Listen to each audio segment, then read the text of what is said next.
Mike Hagerty was an actor for over 20 years, but in the last 10 started producing. So, Mike, I want to start with your first chapter, which was acting.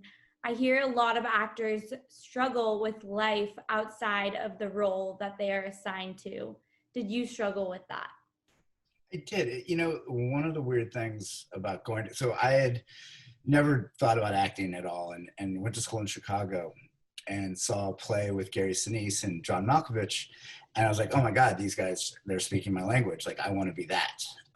So what do? I moved to LA and go, okay, and not knowing how to do anything, like no idea. And it took me, I would say probably 2 years just to get an understanding of the city, and probably took like 3 years to get like actual friends, like to find like, your people. Like, I think that's like one of the toughest things is, people come to LA from all over the country or all over the world, and, you meet a lot of people, and it's a little intimidating. Absolutely. And you don't know anything. And so you just you could get into the wrong group of friends that maybe aren't as, ambitious about what acting and doing what you came there for. One of the reasons you left acting was because you were diagnosed with Bell palsy, which paralyzed the left side of your face. And that would be traumatic for anyone. But how hard was that for you, considering that your face is everything in acting? It was tough. Because it was tough. Not only like when it happened, I was actually producing something at the time, and was kind of running myself ragged, and sort of my body just said stop. With hindsight, I look at it going, the universe just said, okay, you want to produce, well, I'm just going to cut off this whole acting thing. But at the time I was like, wait a second, this is my identity.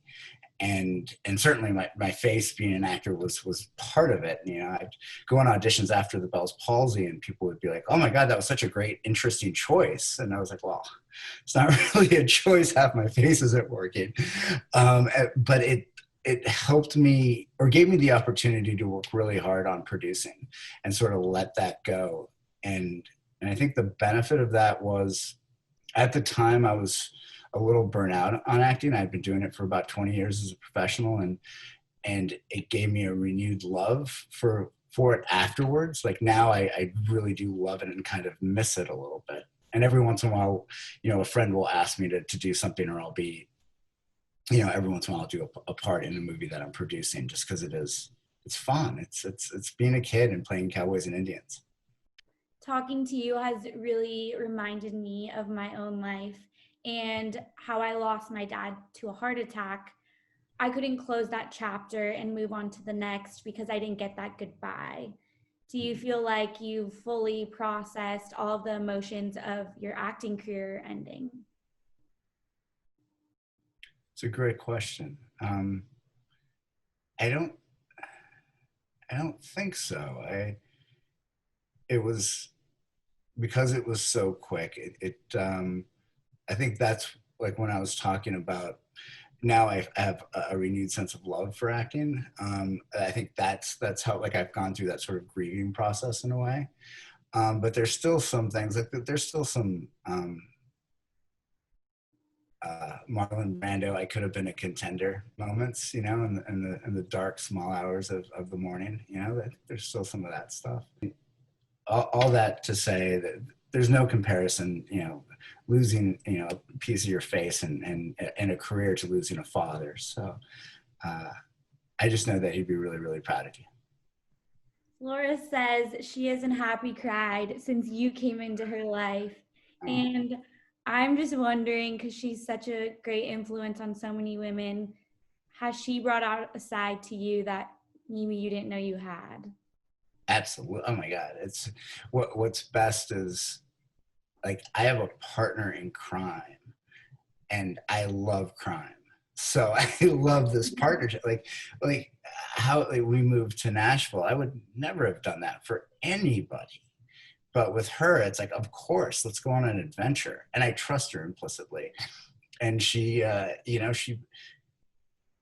it's funny because I'll hear her talking to the girls and stuff, and helping you guys out and mentoring and pushing you guys. And there are things that she says to you guys that she has absolutely said to me. You know, or maybe even not, it's not even saying something, it's more of a look, and I just know what she's saying. So that's like wonderful. Like what a wonderful gift to have somebody that you love that's given you the opportunity to be better. And at the exact same time, she lets me know that I am enough, that, you know, that this is good. And that's a great duality, I think, you know, I love it. I have asked you a lot about your work, which of course is more than impressive, but you know this series better than anyone, and I have to ask you about your who. How long did that take you to figure out? Wow. A long time. Like the do part was really, really easy. You know, like I said, I saw Gary Sinise and John Malkovich, and I was like, I want that. And then I just got to work. But it took probably like when I got the Bell's palsy, because everything was taken away. What my perceived identity was taken away as an actor.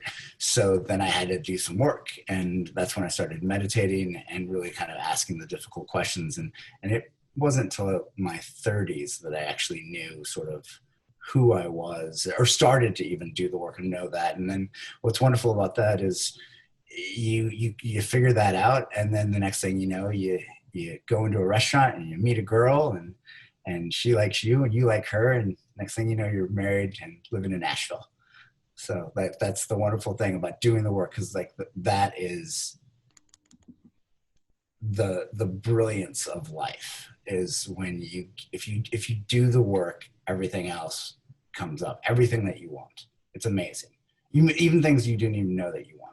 If you were producing a story about your who, what would that pitch look like right now at this moment in life? Um, you know, it's this is silly, but it's a little Forrest Gump. I mean, I get to do some really wild things. Like all of a sudden, like 2 days ago, I'm on a call with the head of the film commission of Greece. Like, okay, let's go make a movie in Greece. Like, how crazy is that, you know? And then, so like, that's the place that I'm at. I love it, you know, to be able to pitch that everything is possible, and then we get to decide that, and all you got to do is risk. How great. Wonderful. With your best friend and the person you Yeah. love. So it's good. Well, I know how important you are to Laura, so I'm so happy I got to talk to you, and thank you so much. Oh, my pleasure. Thank you so much.